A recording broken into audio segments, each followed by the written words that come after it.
আজ জরুরি মিটিংয়ে চূড়ান্ত গেজেট প্রকাশ, অবসর সুবিধা শতভাগ সহ সিলেকশন গ্রেড ও টাইম স্কেল পুনরুদ্ধার। আজকের জরুরি মিটিংয়ে সরকারি চাকরিজীবীদের দীর্ঘদিনের প্রতীক্ষার অবসান ঘটিয়ে চূড়ান্ত গেজেট প্রকাশ করা হয়েছে। দেশ জুড়ে সরকারি কর্মকর্তা ও কর্মচারীদের কল্যাণে এই সিদ্ধান্ত একটি ঐতিহাসিক মাইলফলক হিসেবে গণ্য হচ্ছে।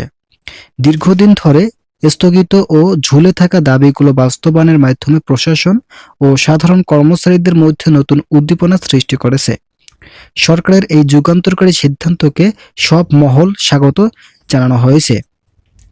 এর গুরুত্বপূর্ণ সভায় অবসরের সুবিধা শতভাগ পুনর্বহাল করার সিদ্ধান্ত নেওয়া হয়। অবসরে যাওয়া কর্মকর্তা কর্মচারীরা এখন থেকে তাদের প্রাপ্য শতভাগ সুযোগ সুবিধা ভোগ করতে পারবেন, যা তাদের জীবনে আরও সুরক্ষিত ও মর্যাদাপূর্ণ করবে। এর পাশাপাশি পূর্বের স্থগিত হওয়া সিলেকশন গ্রেড ও টাইম স্কেল সম্পূর্ণভাবে পুনরুদ্ধার করা হয়েছে। এই দুটি সুবিধা ফিরিয়ে পাওয়ায় কর্মচারীদের পদোন্নতি ও আর্থিক অগ্রাধিকার পথ পুনরায় সুগম হলো। নতুন এই গেজেটের অন্যতম প্রধান আকর্ষণ হলো নবম পে স্কেলের আনুষ্ঠানিক ঘোষণা ও বাস্তবায়ন। বর্তমান বাজার মূল্য ও জীবনযাত্রা ব্যয়ের সাথে সঙ্গতি রেখে এই পে স্কেল সাজানো হয়েছে। প্রশাসনের নিম্ন স্তরের কর্মচারীদের আর্থিক নিরাপত্তা নিশ্চিত করতে এবং জীবনযাত্রার মান উন্নয়ন করতেই নতুন এই বেতন কাঠামো প্রবর্তন করা হলো। আপনারা যারা এখন আমাদের এই চ্যানেলের নতুন সদস্য আছেন তারা অবশ্যই চ্যানেলটি সাবস্ক্রাইব করে ভিডিওটি কন্টিনিউ করুন। নতুন এই গেজেটের অন্যতম প্রধান আকর্ষণ হলো নবম পে স্কেলের আনুষ্ঠানিক ঘোষণা বাস্তবায়ন। বর্তমান বাজার মূল্য ও জীবনযাত্রার ব্যয়ের সাথে সঙ্গতি রেখে এই পে স্কেল সাজানো হয়েছে। প্রশাসনের নিম্ন স্তরের কর্মচারীদের আর্থিক নিরাপত্তা নিশ্চিত করতে এবং জীবনযাত্রার মান উন্নত করতেই মূলত এই নতুন বেতন কাঠামো প্রবর্তন করা হলো।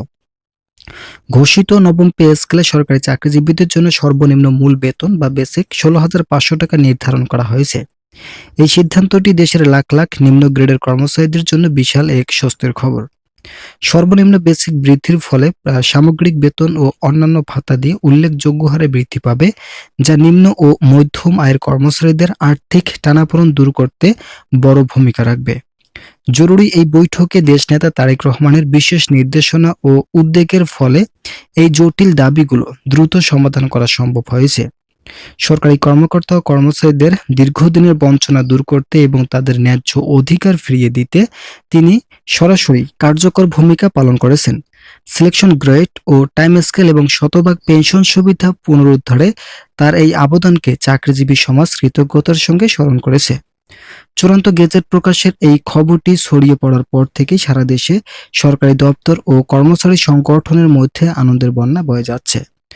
সংশ্লিষ্টরা মনে করছেন এই নতুন বেতন কাঠামো ও সুযোগ সুবিধা পুনর্বহালের ফলে সরকারি কর্মচারীদের কাজের গতি, সততা এবং জবাবদিহিতা বহুলাংশে বৃদ্ধি পাবে। দেশের সামগ্রিক প্রশাসনিক ব্যবস্থার উন্নয়ন এবং জনসেবা নিশ্চিত করতে এই সিদ্ধান্তটি অত্যন্ত ফলপ্রসূ প্রমাণিত হবে। আপনারা অবশ্যই চ্যানেলটি সাবস্ক্রাইব করে ভিডিওটি কন্টিনিউ করুন। প্রশাসনিক বিভিন্ন সমস্যা থাকায় এতদিন গেজেট প্রকাশে অনেক সমস্যা দেখা দিয়েছিল। তবে শেষ পর্যন্ত সকল সমস্যার সমাধান কাটিয়ে অবশেষে নবম জাতীয় বেতন স্কেল কার্যকরের চূড়ান্ত দিক নির্দেশনা প্রকাশ পেয়েছে। এই দিক নির্দেশনা অনুযায়ী সরকারি চাকরিজীবীদের দীর্ঘদিনের যত দাবি ছিল সকল দাবি যথাযথভাবে বাস্তবায়িত হলো। এছাড়াও আজ প্রধানমন্ত্রী মালয়েশিয়ায় সফরকালে স্পষ্ট ভাষায় বলেন, আমরা সরকারি চাকরিজীবীদের জন্য যথাযথভাবে সকল কার্যক্রম প্রায় শেষ করেছি। এখন চূড়ান্ত গেজেট প্রকাশের মধ্য দিয়ে তাদের দীর্ঘদিনের যত অর্থনৈতিক সমস্যা ছিল সকল সমস্যার সমাধান করা হলো আমাদের মূল লক্ষ্য। আমরা এরই মধ্যে বিভিন্ন ঊর্ধ্বতন কর্মকর্তাদের সঙ্গে বৈঠক করলেও সচিবদের সঙ্গে শেষ বৈঠকের অপেক্ষায় রয়েছি। প্রধানমন্ত্রী ভাষ্য মতে তিনি দেশে ফিরে সচিবদের সঙ্গে জরুরি একটি বৈঠক করবেন। এই বৈঠকের মধ্য দিয়ে কর্মকর্তা ও কর্মচারীদের দীর্ঘ প্রত্যাশিত সকল ধরনের সুযোগ সুবিধা বাস্তবায়নের মধ্য দিয়ে নবম জাতীয় বেতন স্কেল কার্যকরের চূড়ান্ত ঘোষণা করা হলো।